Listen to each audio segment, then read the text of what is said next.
Welcome to the Get Your Goal podcast, the place where ambitious, deep-thinking women chart their own course, exploring the mindset, emotions, and daily practices that help you get your goal your way by being unapologetically you. I'm your host, Paula B., Master Certified Life and Goal Coach and creator of the Daily 3 Journaling Framework.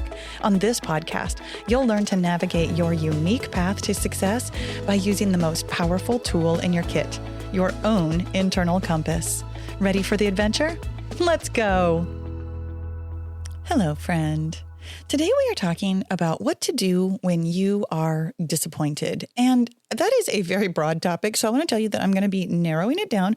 That of course we're going to be talking about disappointment within the context of goal getting, because that is what we talk about around here on the Get Your Goal podcast. And also really specifically, we are talking about the kind of disappointment that you might feel when you are using the Daily 3, which is my proprietary journaling framework that I offer you as very specific goal getting journaling. The Daily 3 is absolutely free to learn all about. There is a link in the show notes or description box, wherever you're watching or listening, to go watch the masterclass and really learn and take the deep dive as to exactly what kind of journaling helps you get your goal. But what I want to offer you here today is that one of the questions that I get asked really, really frequently by people who are I'm going to say first start using the Daily 3, but honestly, this could be a question that comes up at any point in time. When during future self journaling, you have asked yourself to do something, and then over the course of the day, the week, the month, the year, whatever it was that you asked yourself to do, you don't do it. And when you don't do this thing that you asked yourself to do, of course you feel disappointed, right? So that is what we are taking a look at today, that specific kind of disappointment that happens, that comes upon you, the feeling you get when you have asked yourself to do something and then you don't do it.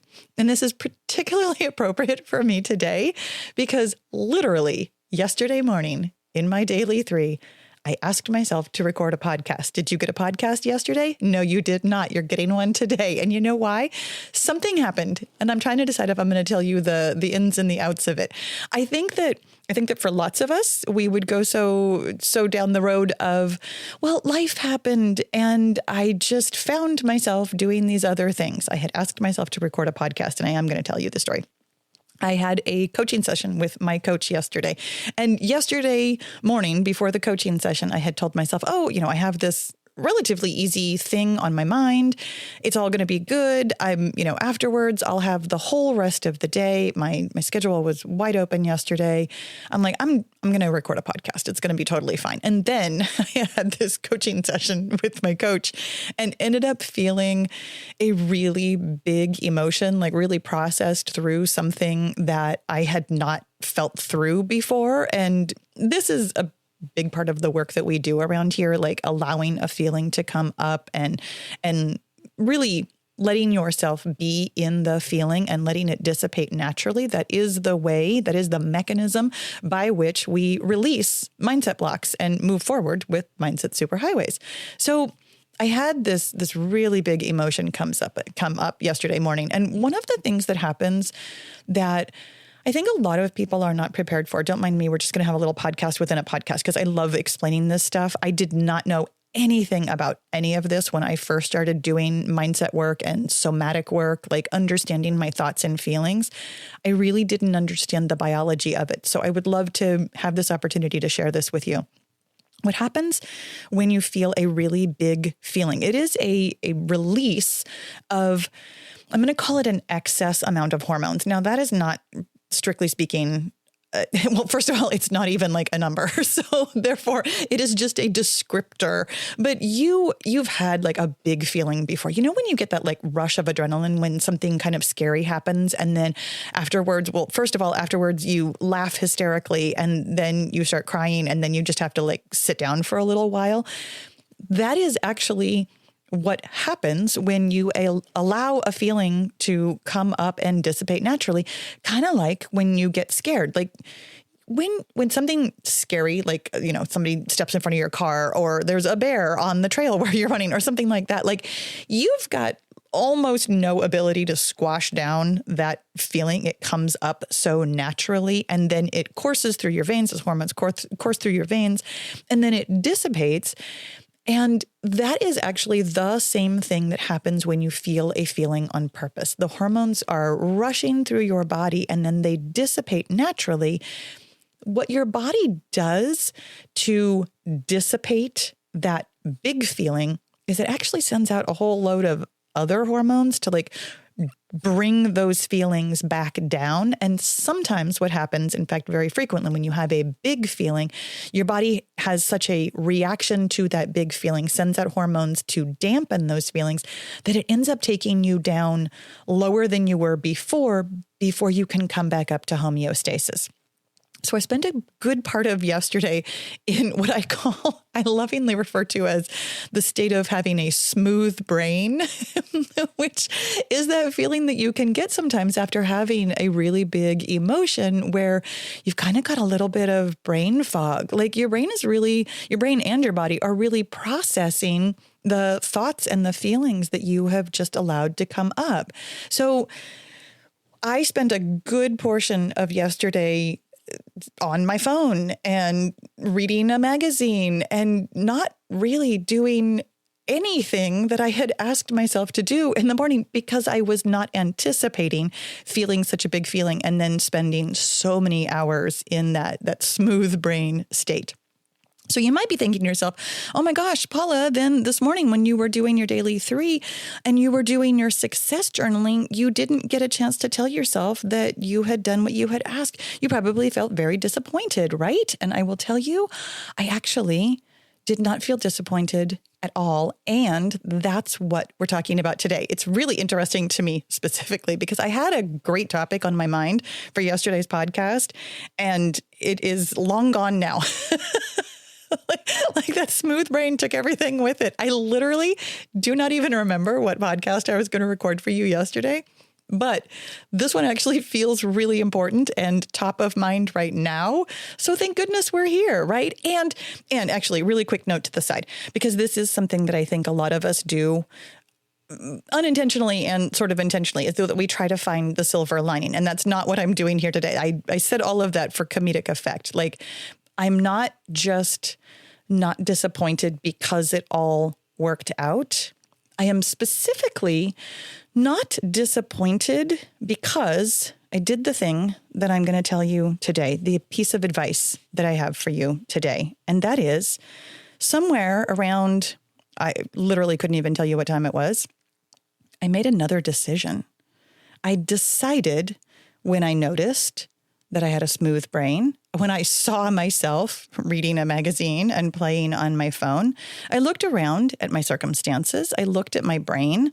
I asked myself, would I like to record a podcast right now? Would I like to spend that creative energy coming up with a topic that I can't remember? Would I like to spend that creative energy working towards this thing that I asked myself to do?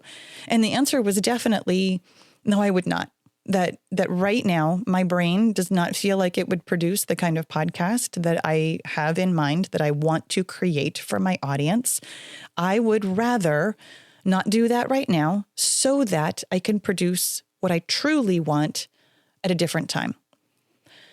When I made that decision, I went back into my journal. I amended my original entry, which is not true. I never delete anything from my original journals. I never cross anything. No, never cross anything out. Can I say that? I feel like I have crossed things out. Gosh, it's been a long, long time. I feel like I used to cross things out like years ago, back when I had a very different relationship with my thoughts and my feelings, and I still had a lot of judgment about even the act of finding my thoughts and feeling my feelings. So I used to cross things out like in an effort to avoid them. Okay, so I'm not going to use the word never in that sentence. I have not crossed something out or deleted something in many, many years. The relationship that I have now with my thoughts and my feelings is that they're all okay. That I mean, they're all okay in the sense of I am willing to see anything in my brain. I am willing to feel anything in my body. Not that I love them all and I wish they would all stick around forever and every single one of them is always taking me where I want to go. No, that's not true at all. Sometimes I have thoughts that are called mindset blocks that are not taking me where I want to go. And sometimes I have feelings that are deeply uncomfortable that are also not taking me where I want to go. But I am willing to hear the thoughts and I am willing to feel the feelings. So more recently, I do not delete or cross things out. Yesterday, I did not actually amend in the sense of deleting or changing. What I did was I made an addendum to my daily 3. And I said, here's what I notice that I'm, thinking and feeling and doing right now. And I'm going to ask myself to really honor where I am. The feeling that I felt was huge. It was very beneficial. It is 100% moving me towards my goal to have gotten that feeling up. So when I was looking at it through that lens and asking myself, did I do something that's going to move my business forward today? The answer is an unequivocal yes, I did. Was it the specific thing that I had asked myself earlier in the morning before that experience? No, it was not. However, the thing that I asked myself to do, the podcast, can be done at a different time. Since I have already done this one thing that is moving my business forward, I'm going to go ahead and count that as a success. And I'm going to ask myself to record a podcast at a later date. As it happened, that later date is today, which is fantastic. And I'm super excited to be able to talk to you about this. Now, here's the thing. Not only the silver lining thing that lots of us try to do when something like this happens, when, life happens to us, something unexpected occurs during the day and we end up not being able to do the thing that we said we were going to do. Lots of us do this thing where we try to find the silver lining. Well, thank goodness it happened that way because then, today I'm recording this even better podcast. And while that is true, it is not exactly what I'd like to talk to you about today. The other thing that we do very frequently is simply feel disappointed and then try and say, okay, well, tomorrow I'm going to do something different. I'm going to be better at this. I'm going to make things better next time. Tomorrow's a new day. Or the other thing that we do in the middle of the day, after you've listened to this podcast and you're like, ooh, I could make another decision, but... And that really is what I want to address here with us right now. This idea that lots of us have been socialized to believe that when we make our bed, we must lie in it. This is, I'm going to say, an argument that I have with my husband very frequently, and that is not true. It is a gentle, loving bicker that I have with my husband with some frequency. We go for a walk every day. This is just our thing. We always go for a walk. It's one of my favorite parts of the day where we just spend a little bit of time enjoying the nature. We have a nature trail right next to our house that we love to go see the creek and all the animals. And it's just a really lovely part of our day. And literally, no matter what the weather is, we walk when it's 115 degrees. We walk when it's pouring down rain. We walk when it's freezing cold. And I know freezing cold is definitely relative, y'all. I live in Sacramento, California, or near Sacramento, California. We do have 4 seasons, but our seasons are more mild than they are other places. We've got 350 days of sunshine here today. So we complain bitterly when it's raining, just so you know. But here's the thing. Okay, that's not true. I'm being over dramatic. I was going to say almost every day, and it's not true. It's probably only about once a week, but about once a week, we will get out of the house and we will still be on the driveway. And the weather is just a little bit different than it seemed. Sometimes in the house, it's like, oh, well, it looks a little bit cloudy, so it's probably cool outside. I'm going to wear a jacket. Then you get outside and it's actually really warm and humid. So then you regret wearing a jacket, right? Or sometimes it looked fine from inside the house and then it's freezing cold when we get outside. So not over dramatically, approximately once a week or so, my husband will say to me, while we are still on the driveway of our house, oh, I should have worn, and then insert whatever it is, whatever would be more weather appropriate. And every single time I turn to him and I'm like, We're right here. We're literally 25 steps from the front door. You are less than 30 steps from, our bedroom where you could change clothes. We're right here. Go change clothes. You will be so much happier if you are wearing weather appropriate clothing. And then he will do this big, deep, beleaguered sigh. And he'll be like, no, I'm wearing this. It'll be fine. And I literally cannot even say this without laughing.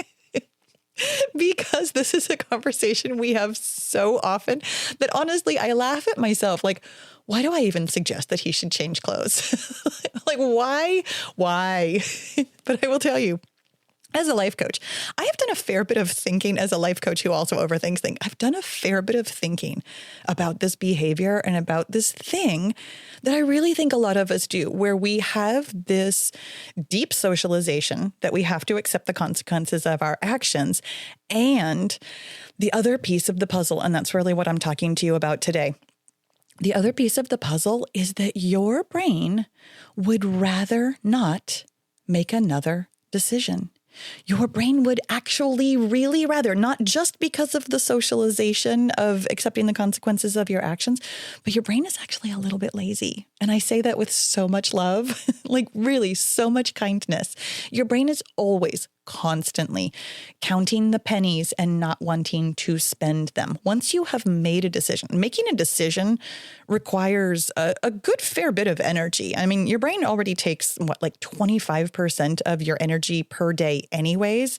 And that's just to do like all your automatic stuff. That's just breathing and your heartbeat and like making decisions that you've made a million times before, like how to drive to work or how to brush your teeth. Like when you make a new decision, there's an energetic cost to that, meaning like literally calories. Your brain is burning calories to make a new decision. And once you know that, and you feel that deep sigh of martyrdom of, I'm just going to lie in this bed that I made, you can simply interrupt yourself.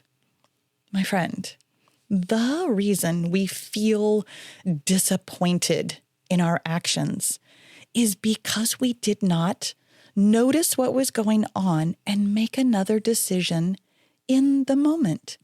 At any point in time during your day, no matter if you have carved your daily 3 tasks in stone, you asked yourself this morning, if you took a hammer and a chisel and a piece of granite and you said, today I'm recording a podcast, at any point in time during the day, when it becomes abundantly clear that the day is not going the way that you had imagined in your mind. Because by the way, I mean, here, let's take a quick little step back.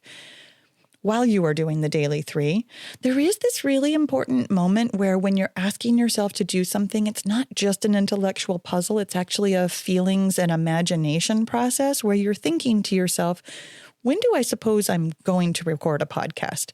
Yesterday, I had pictured myself. I was already in the podcast recording studio while I was coaching with my coach. I was like, I'm just going to whip out my computer and record a podcast almost immediately afterwards.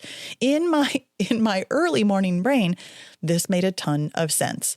Afterwards, it didn't make as much sense. When you, at any point in time during your day, notice, hey, this day is not unfolding the way that I thought it might. I made a guess this morning because, by the way, that's what happens when we make decisions about the future. We're just making guesses. We imagine things. We think it could go that way. And then life does indeed happen. And when life does what life does, you can simply ask yourself to make a new decision. And the way that I like to frame this for myself, like really specifically the way that I like to think about almost all decisions. I'm questioning myself on that one. That's why I had a question mark at the end of that. It wasn't just because I'm a Californian and everything goes up at the end. It's because I'm asking myself, do I make all decisions like this? I think I do now. Again, this is a real relationship that I have built with myself over time, that I am willing to revisit decisions when I have new information. And the new information can come from actual life circumstances, like when a thing happens, when you have unexpected guests show up at your house, or when, somebody ends up needing you to help with something that you didn't anticipate, or, things go awry. Again, life is lifing. Or when you yourself get involved in a task that feels really amazing. And you're like, you know what, right now, this is the thing I actually want to be doing. And therefore I can make a new decision. I ask myself to make decisions that are both firm and flexible. At any point in time, when I have new information, I have permission from myself to make a new decision. And further to that, because I know that sometimes this happens to us all also, we do get in the middle of something and you're like, well, I'll just do this thing that is easier or more convenient right now. And then we feel disappointed about that later. So I will tell you that my framework for asking myself to make a new decision is the same framework that I used when I made the first decision. Does this serve my big goal? This is what I offer you in the Daily 3 with the future self-journaling. When you start with the overarching picture of your goal, the big goal, the finish line, the published book, the successful business, the thing that you want, the goal weight, the whatever it is that you actually want, the big picture.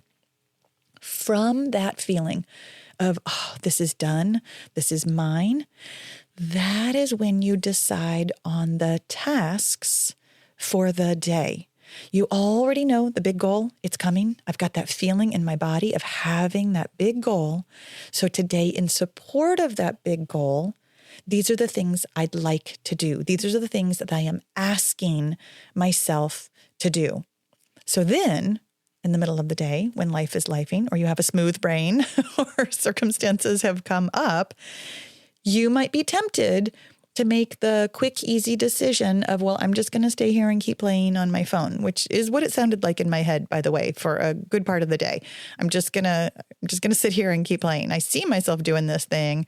And at some point, I'm probably going to start feeling guilty that I'm doing this thing that I didn't ask myself to do. And I'm not doing the thing that I did ask myself to do. And so then I could have gone into a shame spiral or made a quick decision to just go record a podcast anyways, and then put out a podcast that wasn't truly in alignment with the kind of quality that I like to have for you here on the Get Your Goal podcast. Either one of those things could have happened without the Daily 3 framework. Even with my smooth brain, I took a quick moment. In fact, it was a very quick moment. And I'm like, what's my big goal? Where am I going? What's the big picture here? And what is the thing that is moving me forward right now? From that big picture place, it was so clear to me, and not just that whole silver lining of I'll be able to create a better podcast tomorrow about this very thing that is happening to me today, but really, truly seeing that what I was doing was very important work. The brain-body connection, the allowing of the emotion to move through me and dissipate and continue dissipating, and really letting my brain rearrange, removing a very, very, very old mindset block, moving into something that feels so deeply in alignment with like who I am and who I want to be and where I'm going, and asking myself from there to make a different decision. It's not just you letting yourself off the hook when life happens. It's not just you, shoving down the disappointment of, well, I asked myself to do a thing and I didn't do a thing. It's making a beautiful, beautiful decision for yourself, for your goal, for your overarching goal, and for what's right in front of you. The thing that was right in front of me was easy and obvious. I am moving my business forward like this today, and with a podcast that is the quality that I like to put out for a podcast at a later date.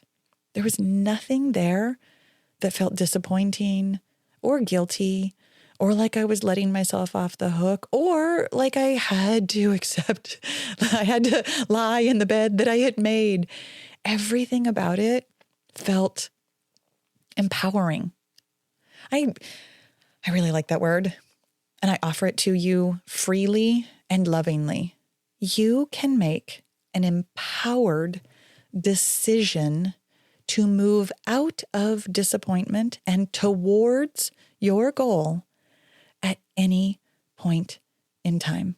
You, my friend, are a sovereign decision maker who is very good at making decisions. And I was just about to say you're very good at making decisions, especially when you use the Daily 3. And I mean, sure, let's go ahead and plug that. And also, the reason the Daily 3 can help you here is because of the mechanics of it. When you see yourself as a person with agency over your decisions, over your future, over moving through life, when you see yourself as a person who can look at the big picture and look at the small picture, when you see yourself like that, like both literally and I mean, well, no, I guess that's always metaphorically. You are seeing yourself in your imagination when you are doing future self-journaling. That is the kind of work that literally rewires your brain. This is why we do it, my friends. Your goal isn't coming to you with the brain that you currently have. Your brain is going to require a little bit of rearranging in order to get you where you want to go. And knowing the mechanics of how that works and then putting it into practice little by little, day by day, decision by decision, my friend, that's how we get there. That's how we get your goal. That was my mic drop moment, and I said it correctly, and I'm so happy with that. I'm going to leave the podcast there. My friend, thank you so much for being here today. I'll talk to you again soon. No matter where you are on your goal-getting journey, I'm here to help. Get started by watching the free Daily 3 Masterclass to learn the simple journaling framework that rewires your brain for success. Move forward with confidence at your pace with one of my goal-specific guided journaling experiences. And when you're ready for immersive exploration with fellow travelers just like you belong in the Get Your Goal membership. Find it all and join the adventure at getyourgoal.com.